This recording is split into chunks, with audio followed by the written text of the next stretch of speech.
Good morning, everyone. I'm Megyn Kelly. It's Monday, December 8th, 2025, and this is your AM Update. Our message to all is clear. Either fix this in 60 days or start looking under your couch for spare change. Federal scrutiny of Minnesota public programs increasing amid reports of widespread fraud by the Somali community. It's a really sad day for science and vaccines and immunology. A federal panel votes to revise the Hepatitis B newborn vaccine schedule, triggering a barrage of outcry from legacy media. Netflix announces a major deal to purchase Warner Brothers, a move expected to shake up the entire entertainment landscape with massive ramifications. What does it mean for you and your popcorn? And President Trump now feuding with a Democrat congressman he just pardoned a few days ago. All that and more coming up in just a moment on your AM Update. As President Trump is settling into his new administration, one of the top Democrats in Congress aiming to undermine the Trump agenda is Senator Dick Durbin.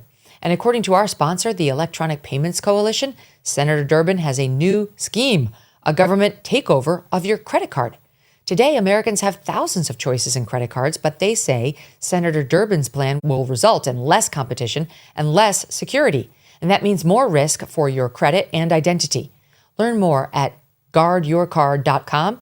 and consider telling your senators to stop Dick Durbin's government takeover of your credit card before it's too late. Dr. Mehmet Oz, the administrator of the Centers for Medicare and Medicaid Services, or CMS, on Friday putting Minnesota on notice, finding 14 additional services within the state's Medicaid program show, quote, high-risk indicators of fraud, following the discovery of more than $1 billion in fraud connected to several other welfare programs in the state. The vast majority of these fraud schemes connected to Minnesota's large politically active Somali community. City Journal and the New York Times reporting on widespread fraud largely connected to a meals program, a housing program, and an autism therapy program. Of the 86 people already charged in connection with these schemes, all but 8 are members of Minnesota's Somali community, according to the Times. Multiple federal agencies and a congressional committee now formally investigating Minnesota's social programs. Dr. Oz in a social media video expanding on early findings. When CMS became aware of the housing program situation, Minnesota insisted it could clean up its own mess. A few months ago, it admitted it could not. So we stepped in to shut down the fraud-infested housing initiative. Today, we're taking action on more than a dozen other programs, which I've outlined in the post below. Our message to all is clear. Either fix this in 60 days or start looking under your couch for spare change, because we are done footing the bill for your incompetence. Dr. Oz calling out the Somali community specifically and accusing Democrat Governor Tim Walz of being too afraid of potential political backlash to do anything to stop the alleged fraud, saying, quote, Minnesota politicians get elected with Somali votes and keep the money flowing. This isn't just fraud, it's political patronage at public expense. Fox News reporting Friday that whistleblowers told lawmakers the total amount of fraud could be over $8 billion. Treasury Secretary Scott Bessent overseeing a probe into whether any of the stolen money made its way to Al-Shabaab, an Islamic terror organization based in Somalia.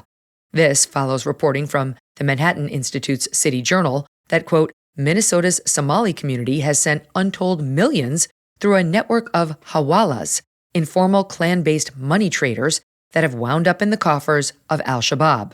Multiple sources telling the outlet that Somalis in the U.S. send money back to their home country where the terror group takes a cut. Many defenders of the Somali community, including Minnesota's most famous Somali, Congresswoman Ilhan Omar, saying there's no evidence of that. Here she is yesterday on Face the Nation. How confident are you that that's a false claim? I'm pretty confident at the moment because there are people who have been prosecuted and who have been sentenced. If there was a linkage in that the money that they had stolen going to terrorism, then that is a failure of the FBI and our court system in not figuring that out and basically charging them with these charges. The Congresswoman also says Somalis are the real victims here. Of the 87 people charged, all but 8 are of Somali descent. And that has added to the spotlight being put specifically on your community. Why do you think this fraud was allowed to get so widespread? Well, I want to say, this also has an impact on Somalis because we are also taxpayers in Minnesota. We also could have benefited from the program and the money that was stolen.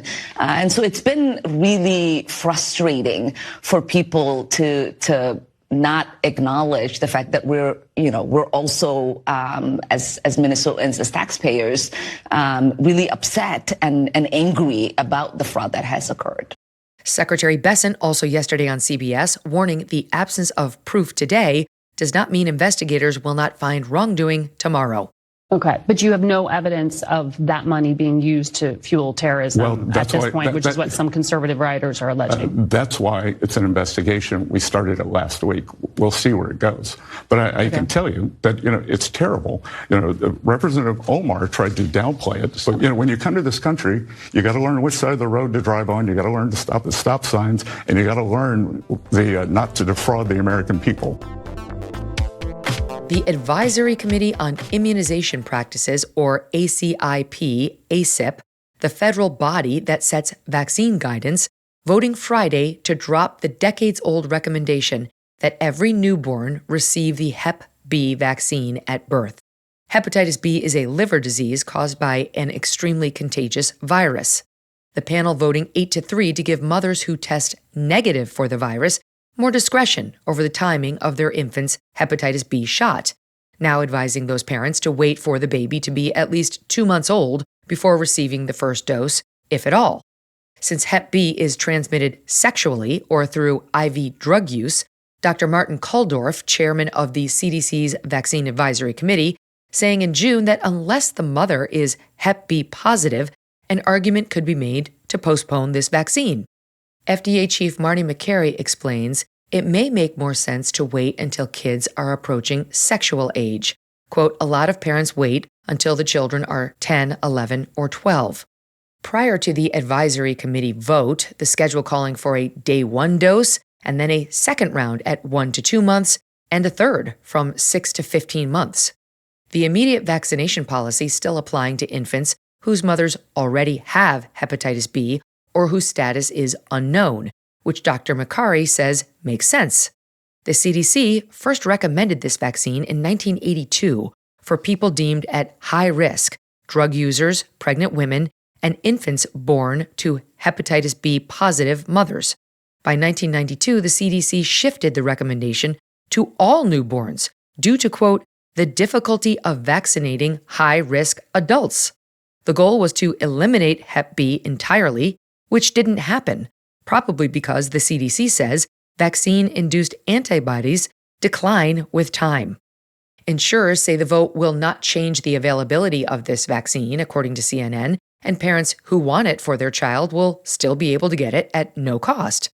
Prior to the vaccine becoming ubiquitous in the 1990s, the U.S. saw about 20,000 cases of Hep B in newborn babies each year, out of about 4.1 million babies born in, for example, 1991. The number then dropping to about 20 after the vaccine introduction, according to U.S. Senator from Louisiana Bill Cassidy, a Republican medical doctor. The vote coming after years of growing parental concern about the number of vaccines, many of which contain aluminum, given to day-old newborns, and questions about the need for a day 1 vaccination against a disease most newborns are at extremely low risk of contracting. News of the vote sending legacy media and Democrats into a tailspin. Reuters reporting the new ACIP panel appointed by HHS Secretary Robert F. Kennedy Jr. earlier this year, after firing the entire board, has now, quote, turned back the clock on disease prevention, citing former ACIP member Dr. William Schaffner. Here's a sampling from MS Now and CNN, beginning with Dr. Dimitri Daskalakis, who resigned from his position at the CDC earlier this year. You might remember the doctor from his appearance on the cover of HIV Plus magazine, wearing an unbuttoned shirt and leather pentagram harness.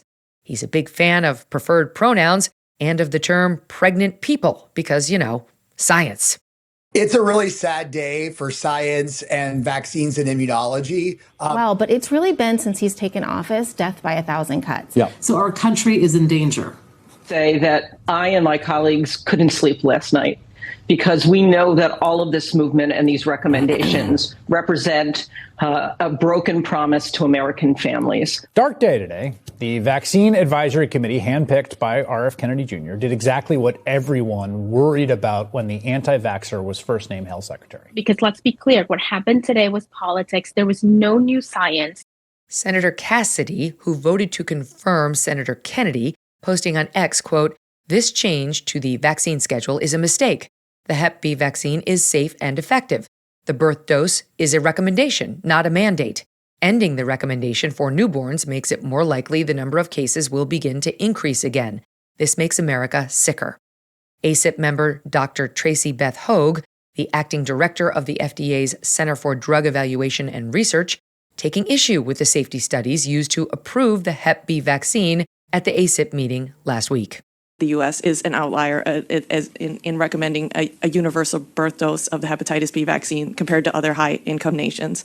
And the data that we used to approve the hepatitis B vaccines there for infants were based on studies that had very short-term follow-up and no control group. There was not even a control group. It was just an observational study. We would never approve a vaccine based on data like those today. So we are working with very low-level evidence here, and we have very limited confidence in what we say when we say these vaccines are safe. And so, we have established that it does cause anaphylaxis, rarely fever, reactogenicity, and so there. I think that I agree with Retzef that we need to be humble, and when we're saying that we have the evidence that the benefits outweigh the harms here of giving this vaccine. And again, I think that there's a reason that peer nations to the United States do not recommend this vaccine routinely at birth. Acting CDC Director Jim O'Neill will now decide whether to approve the panel's recommendation. The timeline on that is unclear. Shortly after the panel vote on Friday, President Trump posting on social media, quote, "I have just signed a presidential memorandum directing the Department of Health and Human Services to fast-track a comprehensive evaluation of vaccine schedules from other countries around the world and better align the U.S. vaccine schedule so it is finally rooted in the gold standard of science and common sense." The memorandum, pointing to other developed nations, Denmark, Japan, and Germany, each of which vaccinates against fewer diseases than the U.S. Coming up, Netflix announcing a deal to buy a major Hollywood studio in a major industry shakeup. And President Trump slamming a Democratic congressman he pardoned less than a week ago. We talk a lot about personal responsibility on this show. Well, here's one aspect that's really important: your health. And I'm not talking about following whatever the experts recommend. I'm talking about real, data-driven decisions based on your body's actual numbers. We demand transparency in government, but most of us have no idea what's happening inside of our own bodies, never mind inside of D.C. Disease can develop silently for years before symptoms appear. By then, you're playing catch-up with expensive treatments instead of preventing problems when they're cheap and easy to fix. Well, I want to tell you about Govity. They are revolutionizing preventative care with something radically different: 100-plus blood markers tested at your home. Personalized supplement packs shipped directly to you based on your deficiencies. Biannual retesting to track progress, plus ongoing virtual consultations on your schedule. This is healthcare independence. And you get 20% off at gogevity.com/Megyn with code Megyn when you check out. That's gogeviti.com/Megyn, because no one should control your health decisions but you. Your ability to go to the movie theater with a buttered popcorn and snow caps just got a little more endangered this weekend, thanks to an old-school movie-making giant getting acquired by the streamer Netflix. Yes, Netflix and Warner Brothers Discovery announcing on Friday an agreement for the streamer to purchase the media company's film and TV studios, including HBO Max, the streaming service, and HBO, the cable channel. One of the big five movie studios, a relic of old Hollywood, now moving under a streaming platform, shaking up the entire entertainment industry. Warner Brothers shareholders set to receive a mix of cash and Netflix stock in the $82.7 billion transaction. Other Warner Brothers Discovery properties, including CNN, HGTV, and the Food Network, set to be spun off in 2026 into a separate company to be called Discovery Global. Major intellectual property, or IP, including Game of Thrones, the DC Comics universe, Harry Potter, The Sopranos, classics like Gone with the Wind, and much more will now operate under the Netflix umbrella. Netflix saying it plans to maintain Warner Brothers operations, including theatrical releases, for now. Some within the industry remain skeptical. The New York Times, reporting a group of anonymous film producers, sent a letter to Congress on Thursday expressing, quote, grave concerns about the purchase. Quote, Netflix views any time spent watching a movie in a theater as time not spent on their platform. They have no incentive to support theatrical exhibition, and they have every incentive to kill it. The move comes amid a years-long decline in movie theater ticket sales, which accelerated during the COVID pandemic. Screen Rant, reporting that this year, when adjusted for inflation, was the worst box office summer since 1981. Probably because the movies stink, not because we wouldn't go see really good ones if they would make them. Netflix securing the deal after a weeks-long bidding war against Paramount, Skydance, and Comcast. The transaction expected to close in 12 to 18 months. It will require regulatory approval from the Trump administration. If the deal collapses, Netflix will pay Warner Brothers a $5.8 billion breakup fee. News of the deal raising skepticism among culture observers on what it will mean for a legacy studio to be absorbed by a streaming giant. From entertainment writer Sasha Stone, quote, with streaming, there is no free market pressure, no quality control. You don't have to motivate people to leave their homes. You don't need big stars to drive box office. And best of all, you can ignore the silent majority that has tuned you out long ago. Hate the trans agenda being shoved down everyone's throat? Too bad. Your boycotts are a drop in the bucket at Netflix. We spoke with the host of the Hollywood in Toto podcast, Christian Toto, about how this deal could affect the cultural landscape. He points out Netflix is primarily interested in making money and points to one bright spot. There was that time with Netflix and Dave Chappelle. Sasha is a real eye on Hollywood and knows what she's talking about. But the one thing I'll throw into the situation is that Netflix came into a pretty tough situation a few years ago with Dave Chappelle. And at that particular point, they could have said, okay, we're going to take the Dave Chappelle special, which some deemed to be offensive, off our platform. But they stuck by him, even though there was a lot of noise and anger against him and against what he said on that particular special. And that was a cultural moment where Netflix realized that there's money to be made by reaching out to a whole different group of audiences where you didn't have to just play to the woke crowd. You could reach out to right of center fans and yourself. So while I understand what Sasha Stone says about what this change will bring to Hollywood, I also think Netflix at the business level understands that they've got a lot of people to entertain, and a bigger tent means more money for them. Despite Netflix's stated commitment to continuing theatrical releases, Toto believes ultimately that business model may not prove to be effective, leading to the end or a drastic scaling down of movies in theaters from Warner Brothers. In an effort to keep theaters alive, many actors and filmmakers now marketing the theater experience itself, practically begging audiences to go see their movie rather than waiting for the streaming services to pick it up. Legendary filmmaker Steven Spielberg in this ad pushing audiences to see Hamnet, which he produced and Chloe Zhao directed. It's really important for audiences to go see a film like Hamnet in theaters because of the audience, because an audience means more than four people. The way I see an audience, it is a large congregation of people who perhaps are not at all like-minded, except they enter a room and we share an experience together as strangers. We feel the room, and we feel the audience, and we hear the laughs, and we feel the tears, and we share emotion. And that doesn't happen when you're just a half dozen people watching something on a 50-inch screen. Toto tells us the possible loss of the theater-going experience is not something to take lightly. I do mourn the potential loss of a theatrical experience. I think when you look at the younger generation, they're wrapped up in their phones. They're playing with their friends online with video games. They're not actually meeting face to face. And I think there is something lost from a cultural perspective if the theaters go away or whether they're diminished in a significant way.